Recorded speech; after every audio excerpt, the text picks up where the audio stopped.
Dein Gehirn wird manipuliert. Toxoplasma gondii ist kein seltener Exot. Dieser Parasit infiziert nachweislich bis zu 50% aller Deutschen, ohne dass die meisten es jemals erfahren. Was kaum jemand weiß: Der Erreger wurde erstmals 1908 in Tunesien entdeckt. Doch seine Fähigkeit, menschliches Verhalten gezielt zu verändern, wurde von der Wissenschaft jahrzehntelang systematisch ignoriert. Borreliose wiederum, übertragen durch Zecken, wurde in Deutschland erst in den 1980er Jahren als eigenständige Erkrankung anerkannt. Obwohl Menschen schon Jahrzehnte früher mit rätselhaften neurologischen Symptomen in Kliniken lagen, die schlicht falsch behandelt wurden. Das Robert-Koch-Institut meldet jährlich etwa 100.000 neue Borreliose-Fälle in Deutschland. Doch Infektiologen wie Prof. Dr. Volker von Beer vom Institut für medizinische Diagnostik Berlin schätzen die Dunkelziffer auf das 3- bis 5-fache. Also bis zu 500.000 Neuinfektionen pro Jahr. Bei Toxoplasma sieht es nicht besser aus. Serologische Studien zeigen, dass in Bayern und Baden-Württemberg bis zu 60% der über 50-Jährigen seropositiv sind. Die offizielle Meldepflicht für Toxoplasmose besteht in Deutschland nur bei kongenitalen Fällen. Alles andere bleibt statistisch unsichtbar. Zecken sind bekannt, aber das ist nur die halbe Wahrheit. Toxoplasmazysten überleben in unzureichend erhitztem Fleisch, besonders in Mett, Tatar und Rohwurst, die in Deutschland regelmäßig konsumiert werden. Studien der Universität Hohenheim belegen, Schaf- und Schweinefleisch trägt in bis zu 30% der untersuchten Proben lebende Zysten. Borrelia burgdorferi wird nicht nur durch Schildzecken übertragen. Neuere Forschungen der Charité Berlin deuten auf mögliche Co-Infektionen durch Stechmücken und Pferdebremsen hin, was offiziell noch nicht kommuniziert wird. Gartenerde und kontaminierter Katzenkot bleiben zusätzliche, massiv unterschätzte Quellen. Toxoplasma dringt durch die Darmwand, wandert über die Blutbahn und überquert die Blut-Hirn-Schranke. Ein Mechanismus, den kein anderer bekannter Parasit mit dieser Effizienz beherrscht. Im Gehirn bildet er Zysten, bevorzugt in der Amygdala, dem Angstzentrum. Studien der Karls-Universität Prag zeigen, infizierte Männer reagieren verlangsamt, zeigen erhöhte Risikobereitschaft und haben statistisch mehr Verkehrsunfälle. Borrelien hingegen attackieren Gelenkknorpel, Herzmuskelgewebe und Nervenscheiden. In der dritten Phase der Erkrankung, der Neuroborreliose, greift der Erreger direkt das Zentralnervensystem an, mit Folgen, die einem Schlaganfall ähneln können. Die akute Toxoplasmose tötet bei immunkompetenten Personen selten direkt. Doch bei immunsupprimierten, etwa HIV-Patienten oder Transplantationsempfängern, erreicht die zerebrale Toxoplasmose eine Letalität von bis zu 30%, ohne sofortige Behandlung. Borreliose tötet seltener akut, doch die Langzeitsterblichkeit durch Herzblock und Kardiomyopathie ist dokumentiert. Am gefährlichsten gilt Borrelia miyamotoi, ein verwandter Erreger, der in deutschen Zecken nachgewiesen wurde und Rückfallfieber mit hämorrhagischem Verlauf auslösen kann. Mit einer Fallsterblichkeit von bis zu 10% in geschwächten Bevölkerungsgruppen. Darüber spricht kaum ein Gesundheitsamt. Bayern führt die Borreliose-Statistik mit über 40% aller deutschen Meldungen an. Brandenburg, Sachsen und Thüringen folgen dicht dahinter.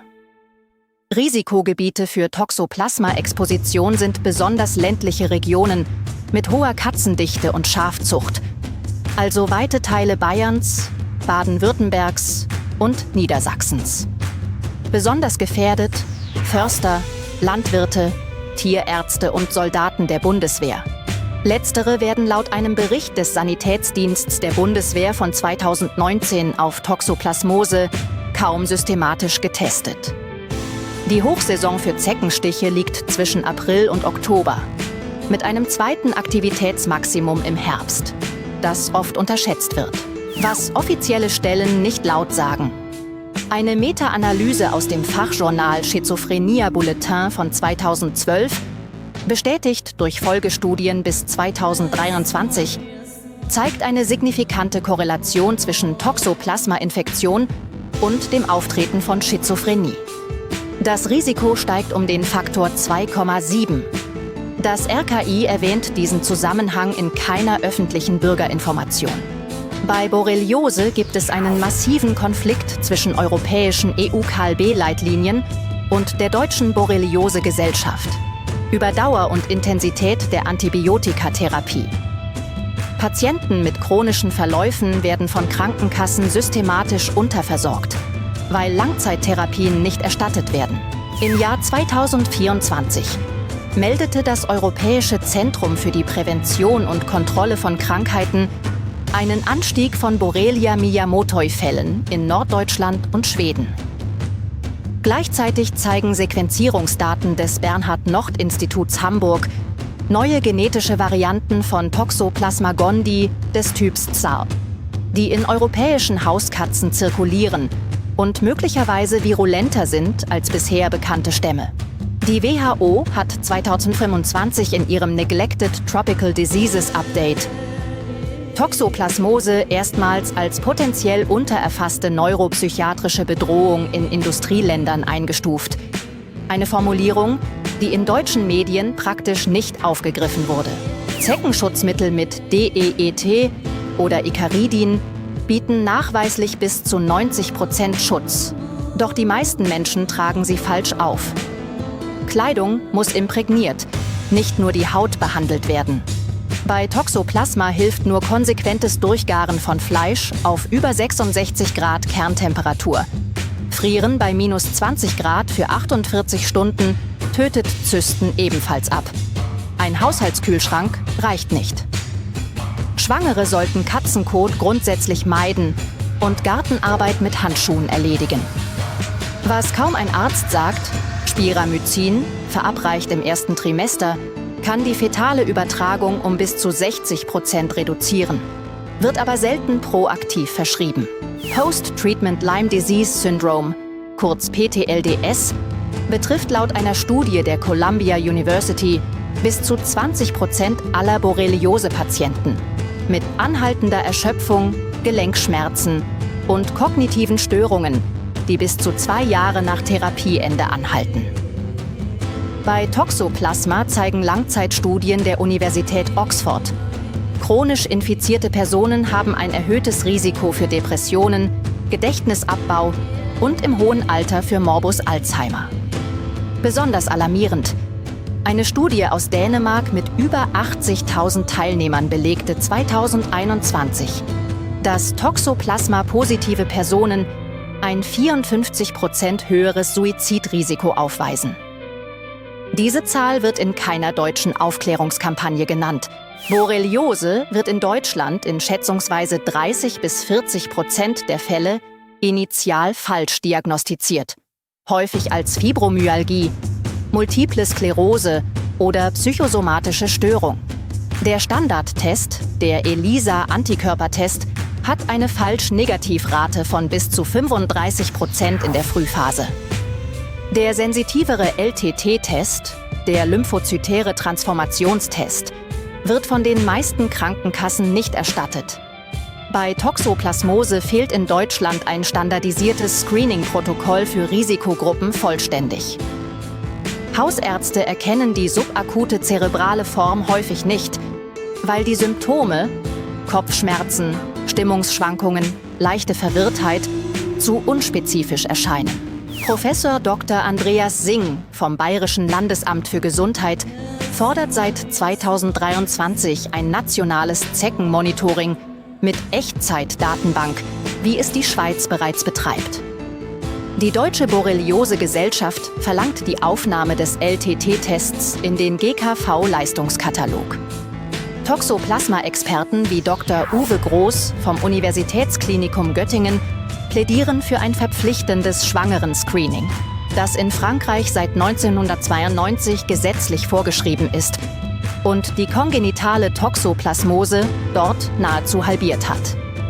In Deutschland blockieren föderale Zuständigkeitsstreitigkeiten und Kassenbudgets diese längst überfälligen Reformen seit Jahren. Laut WHO-Daten von 2024 haben die Borreliose-Fallzahlen in Europa zwischen 2010 und 2023 um 32% zugenommen. Der Klimawandel verlängert die Aktivitätssaison von Zecken.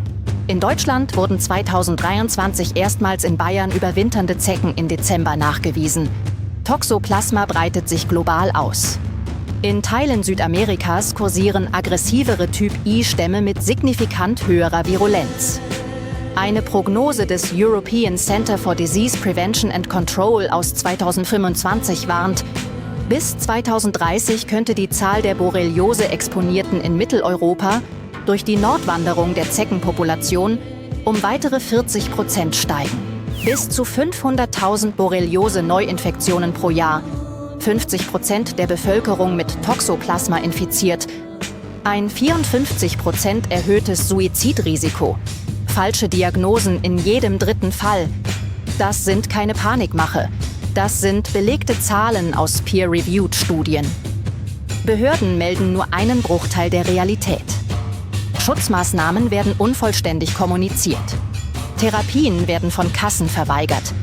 Wer diese Informationen kennt, schützt sich und seine Familie besser als 90% der Bevölkerung.